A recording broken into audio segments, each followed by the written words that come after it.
बिस्मिल्लाहिर्रहमानिर्रहीम। Writing skills जो है नेक्स्ट स्किल है जो कि हम देखेंगे। और जैसे मैंने बताया कि रीडिंग स्किल इसका इनपुट है। जितनी रीडिंग स्किल्स आपकी अच्छी होंगी उतनी आप राइटिंग स्किल्स भी आपके अंदर बेटर होंगी। तो राइटिंग स्किल्स में मेजर फीचर कौन से होने चाहिए, यानी एज ए राइटर आपके अंदर कौन सी खूबियाँ होनी चाहिए, वो कौन सी चीज़ें होनी चाहिए जो लिखते हुए आपको पता होनी चाहिए, वो ये हैं जी। पहले तो है जी ग्रामेटिकल स्किल्स के आपकी ग्रामर बड़ी शानदार किस्म की होनी चाहिए, और वो उसी सूरत में होगी कि जितना ज़्यादा आपने चीज़ों को पढ़ा हुआ है, बड़े राइटर्स को पढ़ा हुआ है कि वो किसी भी चीज़ को किस बेटर ग्रामेटिकल स्ट्रक्चर में लिख रहे हैं, किस तरह इंप्रेसिव बना रहे हैं उसको, तो आप भी उस तरह लिखते हुए इंप्रेसिव बनाइए। तो लिहाजा ग्रामेटिकल स्किल जो हैं वो आपके शानदार होने चाहिए कि जिसमें आपकी ग्रामर के तमाम पोर्शन, उसका ताल्लुक कवायद से हो या इंशा से हो, उसका ताल्लुक ग्रामर से हो या कंपोजिशन से हो, दोनों चीज़ें बहुत शानदार तरीके से जो है आपको आनी चाहिए। वो डिटेल से हमने सारी चीज़ें डिस्कस की हुई हैं, वन बाई वन बड़ी तरतीब से एक एक करके। तो लिहाजा अगर वो ग्रामर स्किल्स हमारे अच्छे हैं तो इस लिहाज से हमें मुतमईन होना चाहिए कि हम जो है एक बेटर राइटर जो है वो साबित हो सकते हैं। तो पहली बात यह है कि आपकी ग्रामर के स्किल्स बहुत शानदार होने चाहिए। अगर ग्रामर वीक है तो आप अच्छे राइटर नहीं बन सकेंगे as far English is concern. दूसरी बात है स्टाइलिस्टिक स्किल्स, यानी वही बात शेक्सपियर कर रहा है। अगर इंसान जो है वो गमज़दा है, ट्रेजेडी जो है वो इंसान जब से वजूद में आया तो कॉमेडी भी हो रही है, ट्रेजेडी भी हो रही है, लेकिन शेक्सपियरियन ट्रेजेडी क्यों पॉपुलर हो गई? उसके लिखने का स्टाइल, उसके स्टाइलिस्टिक्स, उसका चॉइस ऑफ द लैंग्वेज, और उसके जनाब जो थीम है, ये सारी चीज़ें जो है स्टाइलिस्टिक्स में ही शुमार होती हैं। क्योंकि वो अगर इंसान की तारीफ करता है कि what a piece of man art, what a piece of art is man, तो वो चार चांद लगा देता है। एक दूसरा राइटर है, शायद वो इतना ऑडियंस को इम्प्रेस ही ना कर पाए। तीसरा है उसकी शायद पढ़ना ही कोई पसंद ना करे।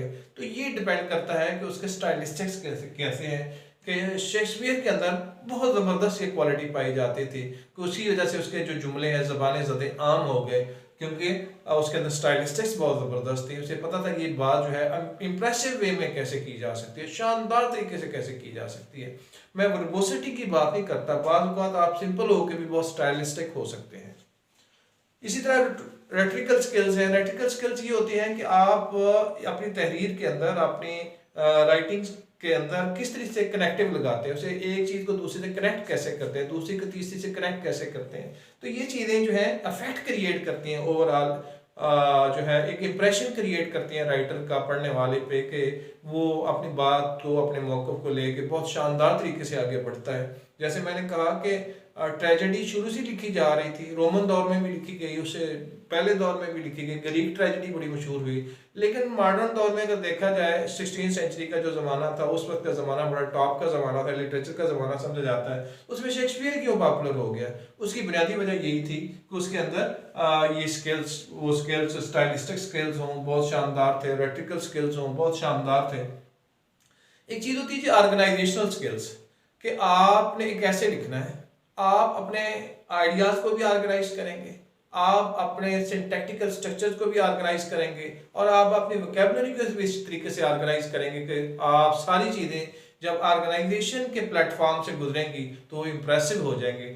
अदरवाइज अनऑर्गेनाइज्ड वे में चीज़ें सारी आपके पास मौजूद होंगी, लेकिन आप रीडर को इम्प्रेस नहीं कर पाएंगे। ये ऐसे ही है कि जैसे हम जनाब घर में मेहमान बुलाएं और उसको बहुत सारी डिशेस बनाई हुई हों, और उसको हम एक तरतीब से सर्व करने के बजाय बिल्कुल बेतरतीबी से जैसे जैसे हमें दिमाग में आए उल्टी सीधी सर्व करते जाएं, तो मेहमान जो है खुश होने की बजाय नाराज़ होगा। वो हमें ये नहीं समझेगा कि जनाब इनके ये गरीब लोग हैं, इन्होंने मेरी खिदमत का नहीं सोचा। वो समझेगा कि इनको तमीज़ नहीं है, इनको मैनर्स नहीं है, इन्हें नहीं पता कौन सी चीज़ पहले पेश करनी थी, कौन सी बाद में। तो बिल्कुल इसी तरीके से जो है, जो हमारी राइटिंग्स हैं, हमारे अल्फाज हैं, हमारे ख्यालात हैं, वो पढ़ने वाले के सामने बिल्कुल एक अरेंज वे में सामने जाने चाहिए। तो अगर ऐसा है तो हमारा ऑर्गेनाइजेशन स्किल अच्छा होगा, अदरवाइज हमारा ऑर्गेनाइजेशन स्किल अच्छा नहीं है, उसे बेटर करने की ज़रूरत है। और सबसे बड़ी बात है जी लेक्सिकल फीचर्स, कि जो आप लैंग्वेज जो न्यू वोकैबुलरी आइटम्स यूज़ करते हैं, स्ट्रक्चर्स यूज़ करते हैं, वो बहुत बेटर स्ट्रक्चर यूज़ करने चाहिए।